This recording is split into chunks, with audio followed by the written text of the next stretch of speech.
Hi everyone. Today I'm going to be talking about CVA surgical treatments. CVA stands for cerebral vascular accidents, otherwise known as strokes. So there are two types of strokes that I'm going to be talking about today. You can read more about it in chapter 33, and I believe Professor Lynn will have a more in-depth lecture on the different types of strokes. But a brief understanding is ischemic strokes involve blood clots or occlusions of the blood vessels in the brain, leading to or stopping blood flow to the brain, leading to a stroke. And so, one way to treat this is through TPA. It's very common, it's called clot busting.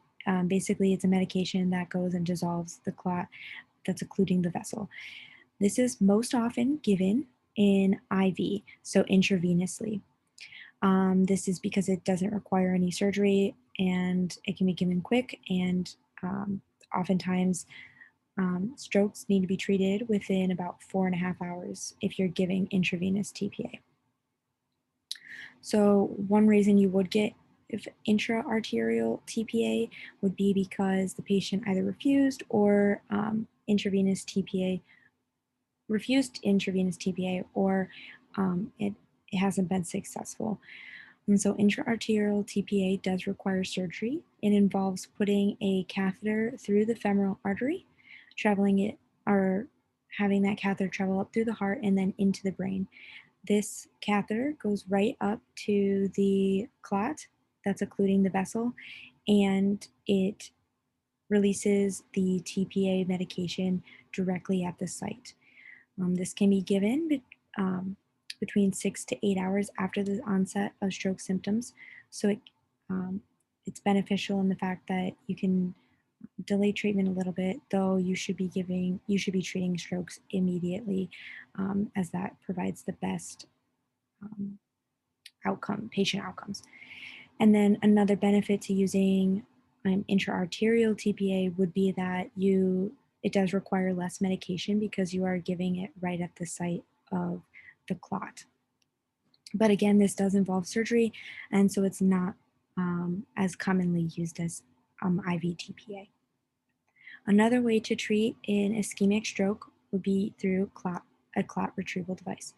There are many different types of clot retrieval devices, but the basic idea is, again, you insert a catheter through the femoral artery, and this catheter is then put in place with a balloon, as you can see at the bottom of this image right here. I think you can see my mouse moving.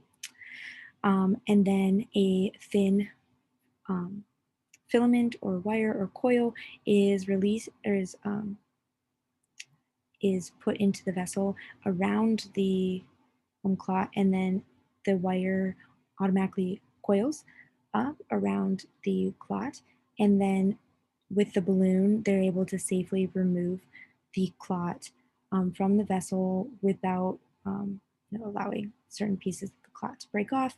If there wasn't a balloon there, it wouldn't stop blood flow, therefore the clot wouldn't be able to be taken out as safely. But this is given for patients ineligible for TPA or who have failed TPA treatment, both IV or intra-arterial TPA. And then this is also given within 6 hours. So you can see that most treatments are given within about 6 to 8 hours of onset of treatment or onset of symptoms of a stroke. So it's really important to get to the hospital early. And now jumping right into hemorrhagic strokes. This is when there is blood leaking out of a vessel, therefore stopping normal blood flow to the brain.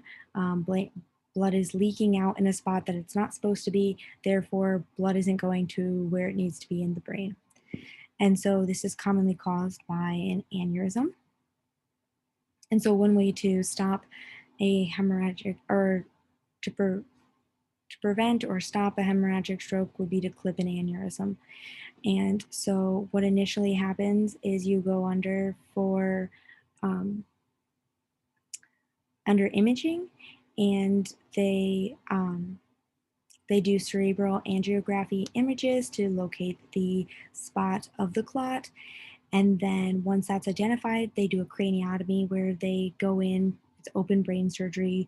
Part of your skull is off, but they locate the spot of the aneurysm and they place a titanium clip around it. This is permanent. What it does, it's placed at the base of the aneurysm and allows the aneurysm to deflate while also restoring normal blood flow to the brain. And this is again, once that's done, it's confirmed with another angiography of the brain to make sure that normal blood flow is returned. And then another benefit to this would be that when there is bleeding on the brain, it can lead to brain swelling or increased pressure. And so craniotomy is done to also relieve pressure in the brain. Another treatment of hemorrhagic stroke is microcoiling. And this is done, there's very different variations. As you can see, there's a balloon assisted, and then there's just endovascular microcoil embolization.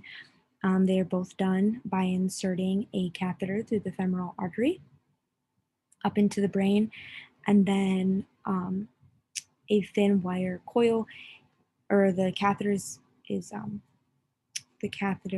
is put in position at the aneurysm, and a thin wire coil is then inserted into the aneurysm to fill the size of the aneurysm.